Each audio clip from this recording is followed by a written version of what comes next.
हमारे साथ अवनीश भार्गव है, कांग्रेस के प्रवक्ता हैं। हमारे साथ हितेश वाजपेयी हैं, आप भारतीय जनता पार्टी के प्रवक्ता हैं। हमारे साथ अभिलाष खांडेकर साहब हैं, वरिष्ठ पत्रकार हैं। बहुत स्वागत आप सभी का। लेकिन पहला रिएक्शन हितेश वाजपेयी जी आपसे ले रहा हूं, इसलिए क्योंकि विजयपुर में आप बहुत संतुष्ट थे बीजेपी में। खुद गया था वहां पर जब लोकसभा कर रहा था, मुकाबला वहां टाइट लग रहा था, लेकिन उस टाइट मुकाबले में फाइट हुई और फाइट में बीजेपी पिछड़ गई, कमल नहीं खिल पाया। क्या वजह रही, हार के क्या कारण है बड़े विजयपुर में? It's too early. जब वहां पर बूथ वाइज डेटा आएगा तो उस प्रकार से उसका आकलन किया जाएगा और फिर उसको समझा जाएगा, तब बेहतर आकलन निकल कर आएगा। थोड़ी इको आ रही है, थोड़ा सा ऑडियो को बोलेंगे। दूसरी चीज ये इम्पोर्टेंट ये है कि जितनी भी ट्राइबल सीट्स होती हैं तो वनवासी अंचलों में स्थानीय फैक्टर्स जो होते हैं वो बहुत इम्पोर्टेंट होते हैं। स्थानीय जो विषय होते हैं, चाहे वो डेवलपमेंट के हों, इकोनॉमी के हों या प्रत्याशी के हों, वो भी बहुत महत्वपूर्ण होते हैं। बनिस्बत की एक जो सेंट्रल कैंपेन होता है, ये सभी जगह होता है। तो झारखंड में भी यदि आप देखेंगे तो महाराष्ट्र की तुलना में झारखंड में जो नेशनल पर्सपेक्टिव के इश्यूज होते हैं वो थोड़े से डाइल्यूट होते हैं। वहां पर भी प्रत्याशियों का चयन और बाकी जो फैक्टर है लोकल, वो बहुत काम करते हैं। तो ये चुनौती हमेशा ट्राइबल एरियाज में रहती है, इससे नकारा नहीं जा सकता। लेकिन विजयपुर में जो हमें सफलता नहीं मिली है और बुधनी में भी जो कम मार्जिन है, दोनों का आकलन पार्टी करेगी और हम आगे के लिए तैयारी करेंगे। थी और जब आकलन करने की जरूरत है तो आप कह रहे हैं कि आकलन करेंगे तो रिजल्ट भी निकलेगा उसके सामने। लेकिन अवनीश भार्गव जी, आकलन तो आपने भी किया होगा और आकलन में आप कह रहे थे कि दोनों सीटें जीतेंगे, बुधनी भी जीतेंगे, विजयपुर भी जीतेंगे। एक तो कम से कम मिल गई, खाता खुल गया है जीतू पटवारी का बतौर अध्यक्ष जीत से। विवेक जी, जिस तरीके का माहौल मध्य प्रदेश में है और जो वादे मध्य प्रदेश की सरकार ने और मोदी जी ने 163 सीटें आने पर किए थे, वो पूरे जनता में एक हताशा निराशा का वातावरण है। चाहे हम बुधनी की बात करें, विजयपुर की बात करें या अन्य कोई चुनाव पहले हुआ था छिंदवाड़ा का, उसमें भी 2-2.5 हज़ार वोट से भारतीय जनता पार्टी जीती थी। लेकिन विजयपुर में जो घटनाक्रम हुआ है, जिस तरीके से रामनिवास रावत जी ने डीलिंग की मंत्री पद की, विधायक से इस्तीफा दिया, ना वह भारतीय जनता पार्टी मध्य प्रदेश की सहमत थी, ना भारतीय जनता पार्टी का कार्यकर्ता विजयपुर का सहमत था। कांग्रेस का कार्यकर्ता तो अलग हो ही गया था। तो मैं कह सकता हूँ भारतीय जनता पार्टी के अंदर ही बहुत भारी गुटबाजी थी। मैं खुद विजयपुर देख रहा था, आप भी विजयपुर गए थे कार्यक्रम करने के लिए, तो वहाँ सिंधिया जी ने दूरी बना ली। सिंधिया जी के समर्थक लगातार विरोध कर रहे थे। भारतीय जनता पार्टी का मूल कार्यकर्ता जो रामनिवास रावत जी से विगत 30-40 साल से लड़ रहा था, उसको मुद्दों पे कुठाराघात हो रहा था, उसको पूछा नहीं जा रहा था, वो अपने आप को अलग थलग महसूस कर रहा था। वो कांग्रेस का जो मूल वर्कर था वो कांग्रेस के साथ रहा और जनता जिस तरीके से कांग्रेस के साथ थी, जिस तरीके से धोखा विधायक जिताने के बाद रामनिवास रावत जी ने वहाँ की जनता को दिया था, उसको एक सम्मान का पॉइंट बना लिया था कि ये हमारे सम्मान पे ठेस पहुंची है। और रामनिवास रावत जी ने जो डील की हो, पर्दे के पीछे पता नहीं, मंत्री पद तो सामने दिख रहा था, इसके अलावा क्या क्या डील थी, उससे जनता के बारे में पूछूंगा मैं। एक संदेश ये देना चाह रहे थे कि भारतीय जनता पार्टी यदि इस तरीके के हथकंडे अपनाएगी तो भारतीय जनता पार्टी का कार्यकर्ता हो या जनता हो, इस मुद्दे पे उनके साथ नहीं रहेगी। ये संदेश विजयपुर में दिया, बीना तक जाएगा। नहीं, विजयपुर में तो दिया, लेकिन बुधनी से भी संदेश आया। उस संदेश की भी बात होगी। का मैटर अलग था। एक एक करके, नहीं, बुधनी में रिजाइन नहीं हुआ था। भार्गव जी, एक एक करके, क्योंकि अभी हमारे पास समय भी है और हम चर्चा सार्थक करना चाहते हैं। हितेश वाजपेयी जी, मैं आऊंगा डील के बारे में बात जरूर करूंगा, लेकिन उससे पहले खांडेकर साहब, आप बतौर पत्रकार, आपने बहुत सारे चुनाव देखा। उपचुनाव में हमेशा दबदबा जिसकी सरकार होती है उसका माना जाता है, लेकिन विजयपुर के परिणाम उलट आए हैं। बुधनी में अभी शुरुआत में संघर्ष जरूर था, लेकिन अभी स्थिति बीजेपी के लिए ठीक नजर आ रही है। आप क्या एनालिसिस करते हैं इस परिणाम को? तो पहले तो विजयपुर के बारे में बात करें कि आश्चर्य इस बात का है कि भारतीय जनता पार्टी जो 2023 में 163 सीटें जीतकर बहुत बहुमत से आई थी, उसको फिर एक कांग्रेस के एमएलए को तोड़कर इधर लाने की ऐसी क्या मजबूरी थी, ये बहुत अलग अलग लोगों से बातचीत करने के बाद भी मैं बहुत ज़्यादा कुछ समझ नहीं पाया हूँ कि 163 के 164 यदि विधायक हो जाते भारतीय जनता पार्टी के तो क्या फ़र्क पड़ता। लेकिन रावत जी ने पहले लगातार ये कहा था मैं भारतीय जनता पार्टी नहीं ज्वाइन कर रहा हूँ, वहाँ के नेताओं के साथ में भी ज्वाइन नहीं करी, उन्होंने बातचीत करी लगातार और उसके बाद फिर जो डील करी, जैसा भी भार्गव जी कह रहे हैं, वन मंत्री पद के लिए नागर सिंह उनको हटाने की बात हुई, बहुत झगड़ा चला। लेकिन आश्चर्य अभी भी इस बात का है कि जो स्थानीय लोग थे जब वो नहीं चाहते थे और ये एमएलए बनकर वहाँ पर रह सकते थे रावत जी, लेकिन अब ये जो चुनाव परिणाम आया है निश्चित रूप से आश्चर्यजनक है, क्योंकि भारतीय जनता पार्टी ने मध्य प्रदेश पर जिस तरीके से शासन किया इतने वर्षों में, उसमें अब लगभग, और कांग्रेस की लीडरशिप जो है वो दिख रही है कि किस तरीके से उसके हिसाब से जो महाराष्ट्र में जिस तरीके से सरप्राइज हम देख रहे हैं, वैसा मुझे विजयपुर में भी सरप्राइज दिख रहा है। बहुत आश्चर्यजनक रिजल्ट है। और ये अच्छी बात है कि जो दल बदलू हैं उन लोगों को इस तरीके से कहीं ना कहीं कुछ ना कुछ तो उनको जिसको कहते हैं शिक्षा मिलना चाहिए। दूसरी बात यह है कि बुधनी में तो बुधनी बीजेपी का गढ़ रहा है बहुत सालों से, शिवराज जी ने उसको सींचा है। वहाँ पर विदिशा और सीहोर ये जो जिले हैं यहाँ पर लगातार भारतीय जनता पार्टी वर्षों से, अब देखना है कि बुधनी में मार्जिन कितना होता है, क्योंकि भार्गव जी खुद सांसद रह चुके हैं वहाँ से, और सांसद होने के बाद में अब वो विधायक बन के आए, और जहाँ पर शिवराज सिंह जैसे कद्दावर नेता थे वहाँ पर उनकी यदि लीड कम हो जाती है तो ये भी भारतीय जनता पार्टी के लिए एक चिंता का सबब हो सकता है। ठीक है, मैं लौट रहा हूं, लेकिन सबसे बड़ा सवाल ये है हितेश जी कि डील का जिक्र हुआ, ये बात तो तय है कि जनता ने नकार दिया दल बदल को, या ये कहा जाए कि वो कांग्रेस की सीट थी, कांग्रेस वहां पर ज्यादा जीतती रही है, 6 बार भी जीती है, तो इसको इस नजरिए से बीजेपी लेकर चल रही है। और डील क्या थी, भार्गव जी को बताइए, मुझे भी समझा दीजिए, कुछ हुई हो ऐसी तो। ये लोग तो ये बातें इसलिए करते हैं कि जैसे भार्गव जी कल तो आना चाहें तो वो अपने रेट बताते हैं। जैसे उमंग सिंह गार गए ग्वालियर तो उन्होंने बोला मेरे को 50 करोड़ का आप जैसे ऑफर निष्ठावान दिया। कार्यकर्ताओं के लिए कह रहे हैं कि विधायक दोनों बार बने वो मंत्री नहीं बन पाए, रामनिवास रावत जी वैसे ही बन गए। अब विवेक जी इनसे बुलवा लीजिए तो फिर नहीं, आप बोलिए। धन्यवाद। तो इसीलिए ये लोग तो क्या है, इस प्रकार के शिकवे छोड़ते रहते हैं कि कांग्रेस में कांग्रेसियों का कोई भविष्य है नहीं, तो वो ये चाहते हैं कि वो दल भी बदले और उनको राशि भी मिल जाए, तो अमूमन ये संभव नहीं है। तो इसलिए इन लोगों के शिकवे चलने दीजिए जो ये लोग कहते रहते हैं। बहरहाल हमारा जो अभिलाष जी ने कहा कि कोई बहुत हमारा इस मामले को लेके कोई झुकाव नहीं है कि लोग हमारे दल को अभी ज्वाइन करें, क्योंकि हमारे पास संख्या पर्याप्त है, हम मेजोरिटी में सरकार चला रहे हैं, कंफर्टेबल मेजोरिटी है। लेकिन उसके बावजूद भी यदि कांग्रेस में भगदड़ है, कांग्रेस में लोग छोड़ के आते हैं, तो इंडिविजुअल लेवल पर वो बातचीत करते हैं और उसके आधार, उसके जो गुण दोष है उसके आधार पर पार्टी के नेता फैसला लेते हैं। नहीं वाजपेयी जी, इससे ये तो ज्यादा मुझे नहीं लगता कि ये बात आप ठीक कह रहे हैं है। कि आपको जरूरत नहीं थी, लेकिन सवाल ये भी था कि बगैर विधायक बने आपने उनको मंत्री पद से नवाजा। हालांकि ये अधिकार है संविधान में, इसलिए आपने दे दिया मंत्री पद, लेकिन सवाल तो उठते हैं ना कि इतनी जोर आजमाइश की गई, मुख्यमंत्री खुद वहां पर रहे, कई तमाम वरिष्ठ नेता पहुंचे बीजेपी के, फिर भी अगर हार हुई है तो कुछ तो बड़ी वजह रही होगी। मंथन होगा ये बात अलग है, लेकिन अभी आप क्या महसूस करते हैं?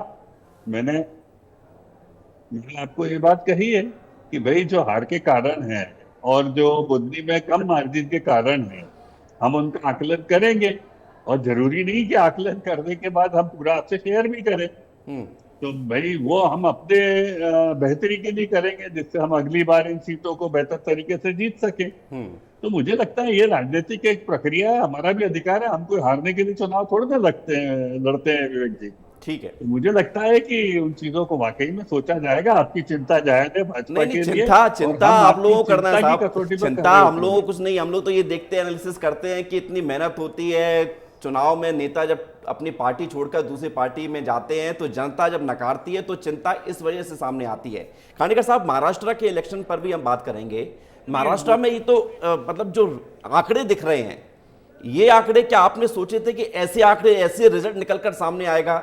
जबकि 6 महीने पहले हुए लोकसभा चुनाव के परिणाम सबको पता है, 30 सीटें जो है इंडिया गठबंधन ने जीती थी और 17 सीटें जीती थी एनडीए ने, 1 सीटें निर्दलीय जीती थी। देखिए, सुबह से मैं अलग अलग टीवी पर जा रहा हूँ, लगातार ये बात हो रही है कि 2019 के चुनाव और 2024 के चुनाव, मतलब विधानसभा के चुनाव महाराष्ट्र में, और 2024 के लोकसभा चुनाव और 2024 के विधानसभा चुनाव वही महाराष्ट्र के, इन तीनों चुनावों में कोई बहुत ज़्यादा सिमिलैरिटी नहीं है। ये बात सही है कि 2024 के जो लोकसभा चुनाव में भारतीय जनता पार्टी के वोटर्स ने या सपोर्टर्स ने जो नाराज़गी दिखाई थी, उसको भारतीय जनता पार्टी ने बहुत ठीक तरीके से समझ लिया और उन मुद्दों को वहाँ पर एड्रेस किया। राष्ट्रीय स्वयंसेवक संघ के लोग लगे, भारतीय जनता पार्टी के लोग लगे, और जो नुकसान हुआ उसकी भरपाई बहुत डबल तरीके से। निश्चित रूप से मैं ईमानदारी से कहना चाहूँगा कि मुझे बिल्कुल अपेक्षा नहीं थी कि भारतीय जनता पार्टी का जो अलायंस है महायुति 229-230 सीटें जीतकर, इवन भारतीय जनता पार्टी के नेताओं को भी ये अपेक्षा नहीं थी कि इतनी ज़बरदस्त जीत हासिल होगी। इसका मतलब कहीं ना कहीं उद्धव ठाकरे, कांग्रेस और शरद पवार ने जो रणनीतियाँ अपनाई या जो राहुल गांधी ने वहाँ जाके बातचीत करी, उसका परिणाम या उसका प्रभाव महाराष्ट्र पे कहीं नहीं हो, चाहे वो धारावी हो, चाहे वो सोयाबीन कॉटन के फार्मर्स की बात हो। देवेंद्र फडणवीस ने कि पोलराइजेशन करने की बहुत कोशिश हुई महाराष्ट्र में, बटेंगे तो कटेंगे, एक रहेंगे, पोलराइजेशन तो हुआ ना, ये बहुत बड़ा इम्पैक्ट। तो दो तरीके से पोलराइजेशन हुआ वोटर्स में। आपने देखा होगा कि मध्य प्रदेश में जब लाडली बहना स्कीम आई तो एंटी इनक्यूमेंसी खत्म होकर 163-64 पे चली गई थी भारतीय जनता पार्टी पिछले ही साल, और वही स्कीम जो आसाम से होती हुई मध्य प्रदेश में आई, महाराष्ट्र वहाँ बम्बई पहुँच गई। अब वहाँ पर भी महिलाओं ने जिस तरीके से वोट किया है वो भी इस बड़ी जीत का एक बहुत बड़ा घटक है। और रही बात, ठीक है खांडेकर साहब, मैं रोक रहा हूं आपको, सीधे भारतीय जनता पार्टी के भोपाल दफ्तर ले चलते हैं। मुख्यमंत्री डॉक्टर मोहन यादव यहां पहुंच चुके हैं और बुधनी में जो जीत क्या संभावना दिख रही है उसका जश्न मनाया जाएगा। विजयपुर में जरूर हार हुई है, उस पर भी मंथन होगा, जैसा कि हितेश वाजपेयी जी कह रहे हैं। तस्वीर आपको सीधे दिखा रहे हैं, मुख्यमंत्री डॉक्टर मोहन यादव। सूरज तिवारी हमारे साथ जुड़े हुए हैं। सूरज, सीएम पहुंचे बीजेपी दफ्तर,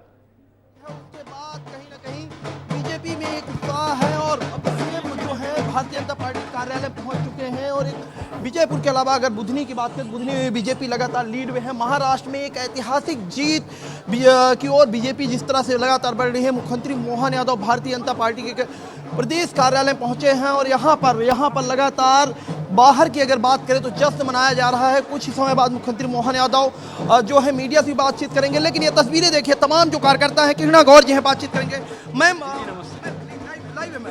देखिए, तमाम जो मंत्री हैं वो भी पहुंच रहे हैं और कहीं ना कहीं यहाँ पर बीजेपी कार्यालय में जो कार्यकर्ता है भारतीय जनता पार्टी के, वो लगातार अब पहुंच रहे हैं। मुख्यमंत्री मोहन यादव पहुंच चुके हैं, तमाम जो मंत्री हैं वो पहुंच रहे हैं और लगातार बाहर की तस्वीरें देखिए, तमाम कार्यकर्ताओं के हाथ में जो झंडा बैनर है वो है, लगातार ढोल नगाड़े बजाए जा रहे हैं। और ये तस्वीर देखिए, जिस तरह से बीजेपी ने जीत हासिल की है, महाराष्ट्र में भी मुख्यमंत्री मोहन यादव ने प्रचार किया है और ऐतिहासिक जीत की ओर बीजेपी लगातार वहां पर जिस तरह से बढ़ती हुई नजर आई। उसके बाद बुधनी में लगातार बीजेपी लीड में है और विजयपुर में भले ही चुनावी हार हुई, लेकिन झारखंड में विपक्ष की जरूर बढ़त देखी गई। लेकिन देखिए, जो कार्यकर्ता जश्न मना रहे हैं, आप लोग लगातार जश्न मना रहे हैं, क्या कहेंगे? महाराष्ट्र के चुनाव में जो भाजपा को प्रचंड बहुमत मिला है, उसका जश्न आज भारतीय जनता पार्टी कार्यालय में मनाया जा रहा है। क्या कहेंगे? महाराष्ट्र चुनाव में एक बड़ी जीत मुख्यमंत्री मोहन यादव की। हमारे मुख्यमंत्री के जाने से बहुत वहाँ पर फ़ायदा हुआ है और बहुत सारे ओबीसी वोटर्स भी थे, तो बहुत बधाई, शुभकामनाएं। महाराष्ट्र में जीत के बाद लगातार जो कार्यकर्ता हैं वो जश्न मना रहे हैं और मुख्यमंत्री मोहन यादव प्रदेश बीजेपी कार्यालय में पहुंचे हुए हैं।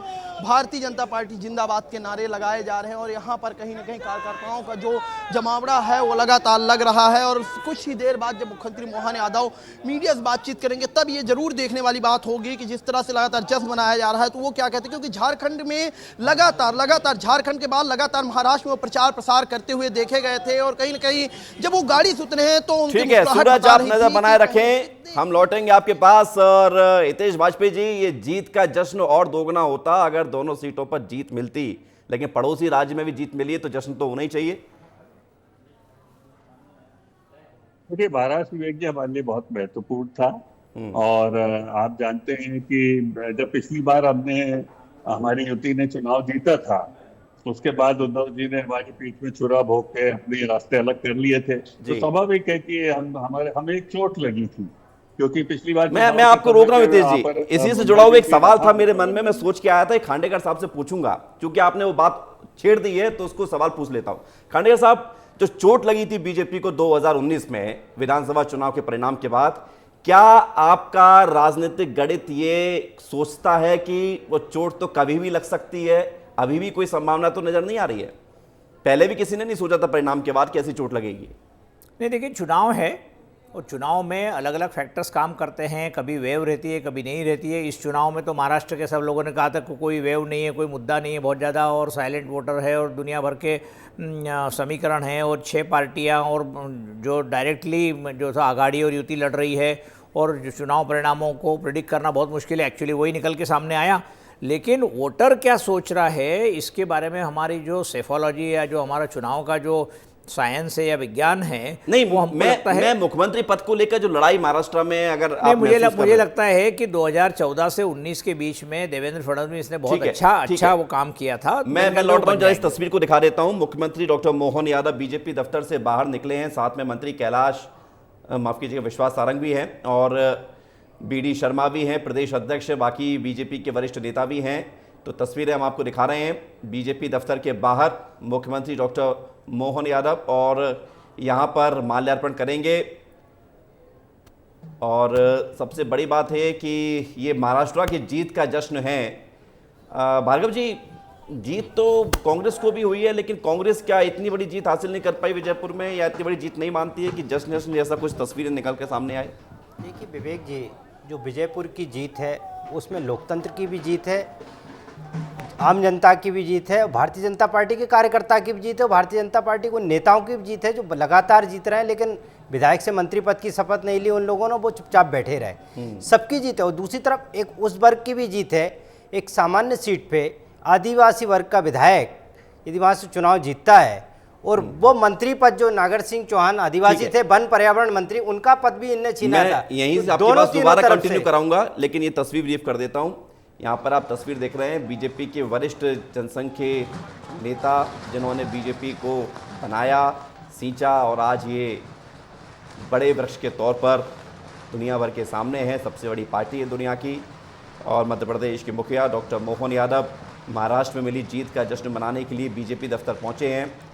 साथ में आनंद शर्मा भी मौजूद हैं, बीडी शर्मा भी मौजूद हैं। और ये तस्वीरें बेहद ख़ास हैं इसलिए क्योंकि बीजेपी महाराष्ट्र में जो महायुति की जीत हुई है उसका जिक्र आज पूरे देश भर में हो रहा है कि कई पार्टियां दो टुकड़ों में बट गई, चाहे वो एनसीपी हो या शिवसेना हो, लेकिन इन सबके बीच जब जीत भी हासिल हो रही है और 5 महीने में बहुत बड़ा उलटफेर करते हुए विधानसभा चुनाव में इतनी प्रचंड जीत होना, ये अपने आप में एक बड़ी विजय गाथा बताता है। कई सारे फैक्टर रहे हैं जीत के, लेकिन सारे फैक्टर्स को ध्यान में रखते हुए जब जीत हासिल हुई है तो ये जश्न भी ज़रूरी है, जिसकी तस्वीर हम आपको दिखा रहे हैं। मध्य प्रदेश के बीजेपी के प्रदेश अध्यक्ष वीडी शर्मा के हाथ में जो बीजेपी का आप झंडा देख रहे हैं, ये जीत का जश्न है, उत्साह है, उमंग है और एक जज्बा है, क्योंकि जब जीत हासिल होती है तो खुशी भी दिखाई देती है। और मध्य प्रदेश की 2 सीटें ज़रूर उपचुनाव में थी, इसमें एक पर बीजेपी की हार हुई है, दूसरे में बीजेपी लीड कर रही है, लेकिन महाराष्ट्र की जीत का जश्न, जिसकी तस्वीर हम आपको मध्य प्रदेश के भोपाल स्थित बीजेपी दफ्तर से दिखा रहे हैं, जहां पर मध्य प्रदेश के मुख्यमंत्री डॉक्टर मोहन यादव पहुंचे हुए हैं। तस्वीरें आपके सामने हैं और अब कुछ देर में और तस्वीरें सामने आएंगी।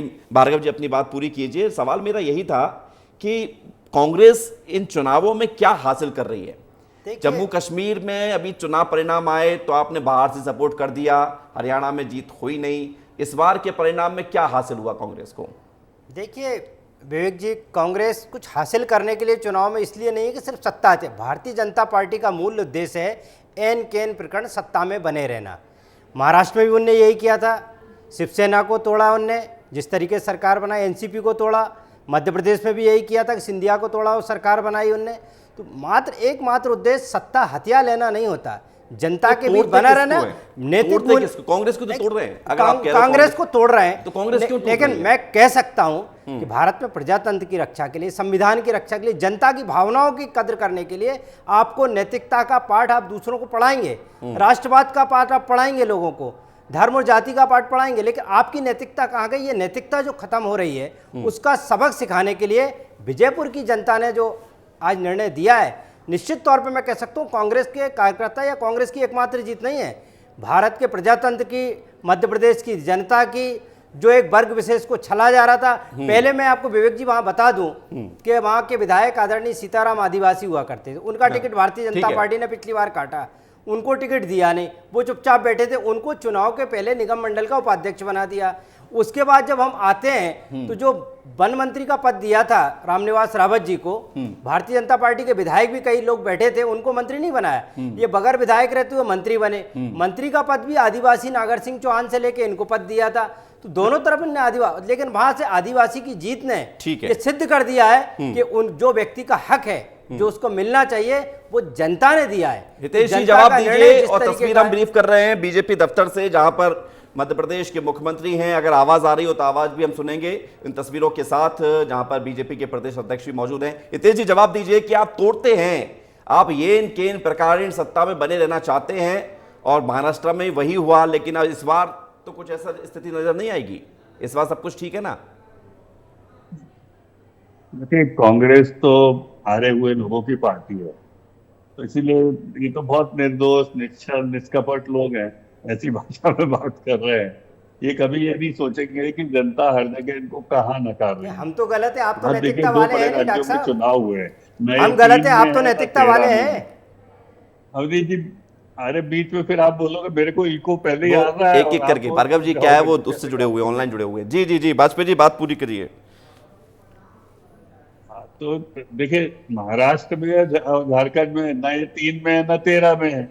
वहां पर भी हेमंत सोरेन और झारखंड मुक्ति मोर्चा जी का जो फ्रंट है वो मुख्य फ्रंट है, जो सामने है, जो चुनाव लड़ता है। महाराष्ट्र में तो इनसे पूछिए ये है कहाँ पर। उत्तर प्रदेश में जो हुए, उत्तर प्रदेश में भी सब ये गायब है। तो इसीलिए कांग्रेस केवल हमको गालियां देने का काम करती है, इसके अलावा इनके पास कोई एजेंडा नहीं, कुछ नहीं। राहुल गांधी अप्रासंगिक हो चुके हैं, विषयों से असंगत नेता है, जनता में उनकी कोई स्वीकार्यता नहीं है, ये बार बार निकल कर आ रहा है, सब जगह निकल के आ रहा है। तो इसीलिए ये केवल हमारी बैशिंग करते हैं। तो इसीलिए आपने जब पूछा कि कांग्रेस क्या करेगी, तो इनके पास कोई एजेंडा थोड़ी ना है। तो ये बात है, लेकिन हमारे पास है। मैंने आपको बहुत स्पष्ट बताया कि मध्य प्रदेश में हमें अभी 4 साल सरकार चलानी है, हम उसमें आगे बढ़ेंगे, दोनों जगह का हम आकलन करेंगे, उसको बेहतर करेंगे। ठीक है।